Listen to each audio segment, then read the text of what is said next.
Hey you guys, it's Serenity Child leaving you with another video. I just want to touch bases with you guys. I haven't left a video in a few days, so I just want to touch bases with you guys. I want to get back on topic of the gang stalkers, you guys, and just go over a few things. Like, for instance, I want to go over again the love bombing.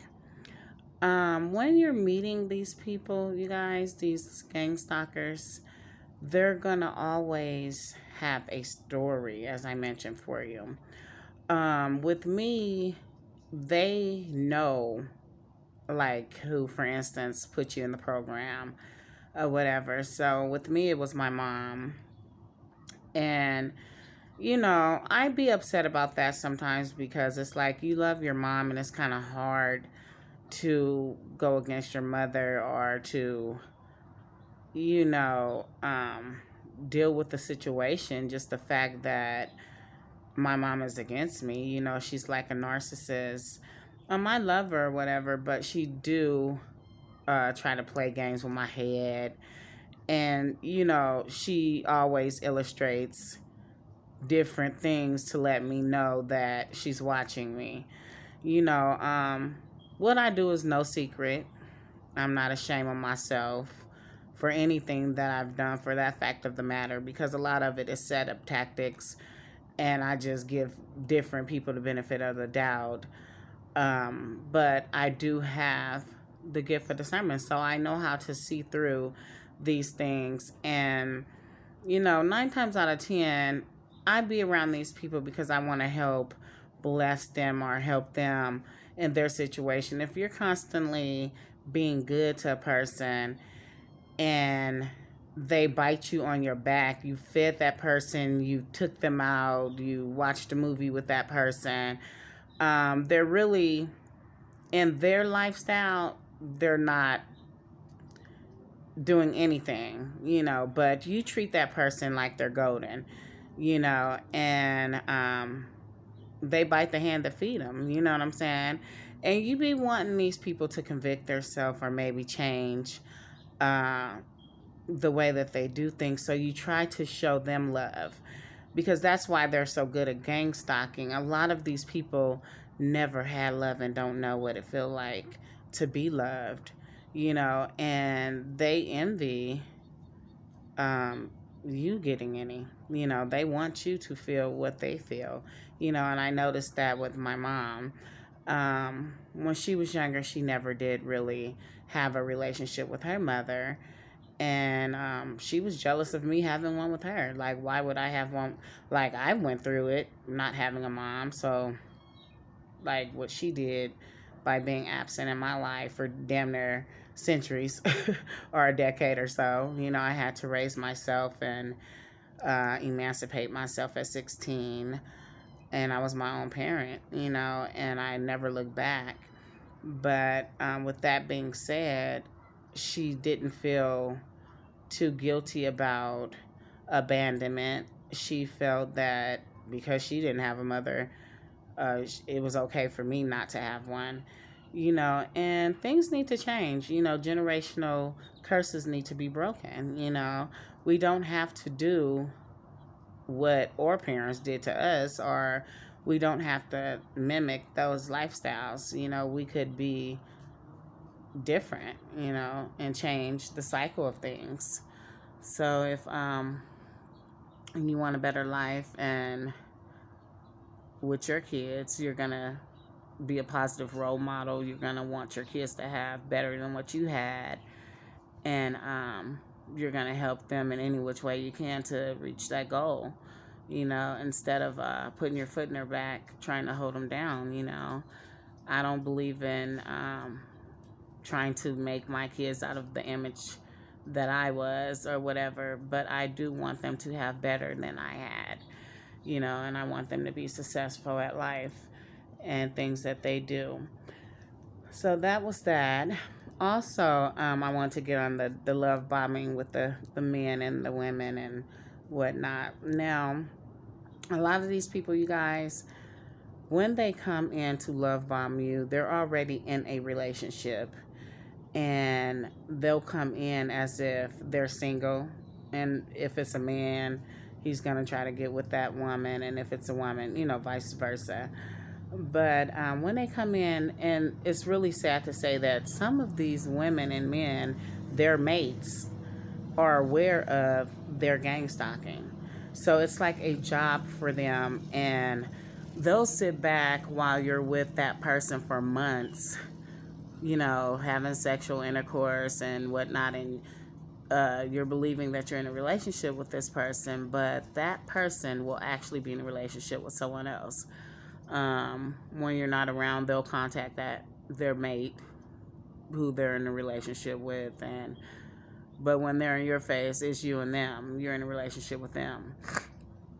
So I just want you guys to be aware of that. A lot of these gang stalkers are in relationships already, and you are a job. The chosen ones are a job for these people. They'll do anything in their power to bring us down.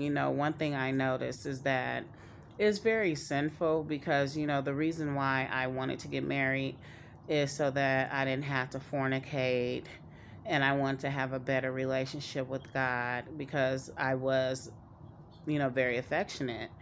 That's another thing that my mom put on me. One day she told me I had a lust demon on me, and I felt like she cursed me at that point, and that lust came into my life. That's why words are powerful. That's why they call them cursed words, because words are cursed.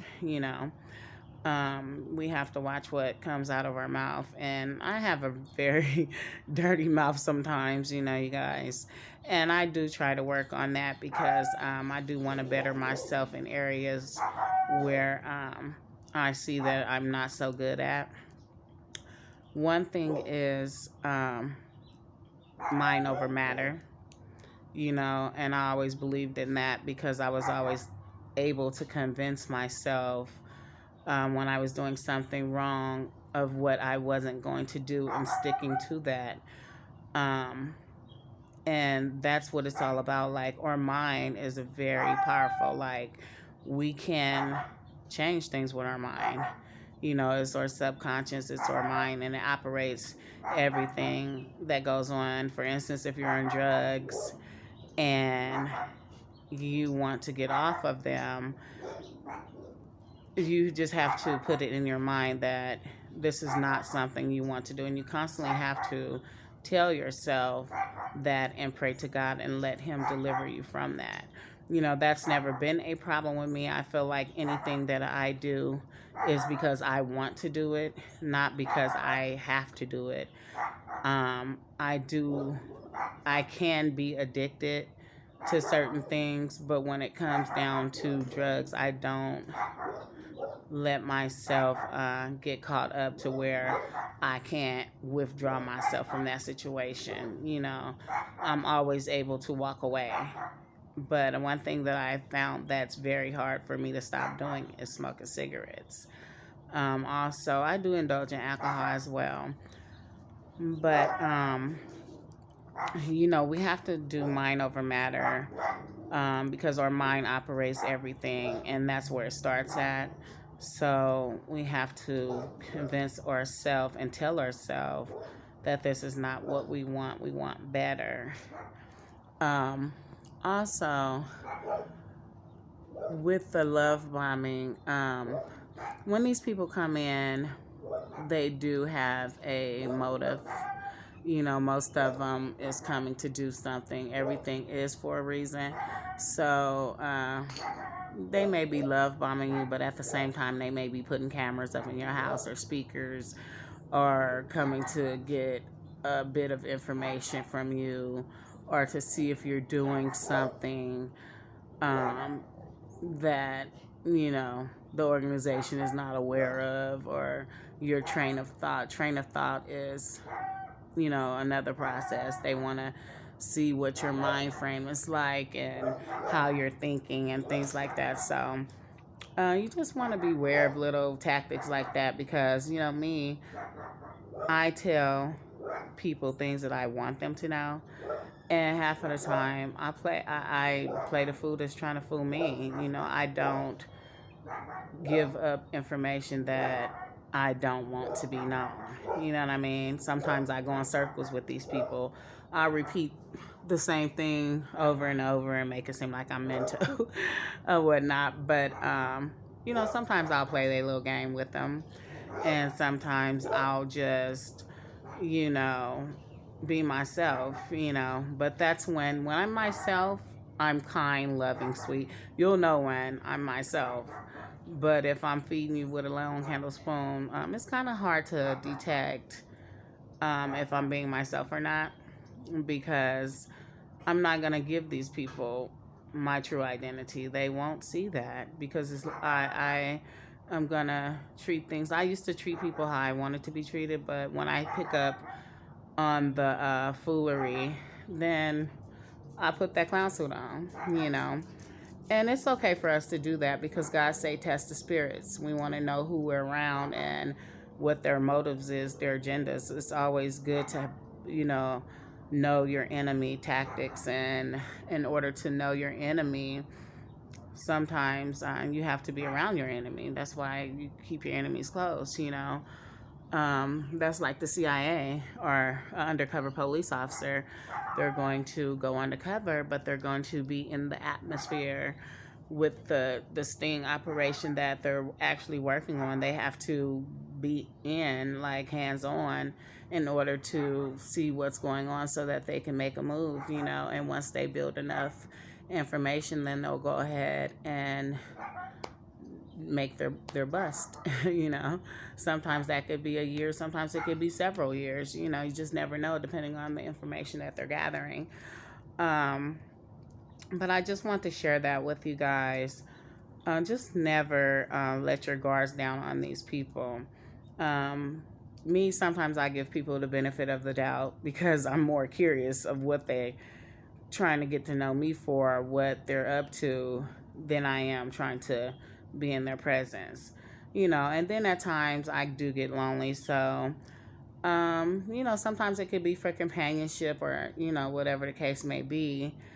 But that's, basically what it's about when I'm in their presence, or if I give them the benefit of the doubt to be in mine. You know, I'm not that gullible, and I wasn't born last night or at night. Okay. So I'm not stupid. And I just want to share that with you guys. So just be on point about that. I'm going to go ahead and start off my day today, but it was very good talking with you guys. And you guys have a blessed day. Have a good afternoon, morning, night, whatever it is for you. Love you, and stay blessed and stay safe. Have a good one. Bye.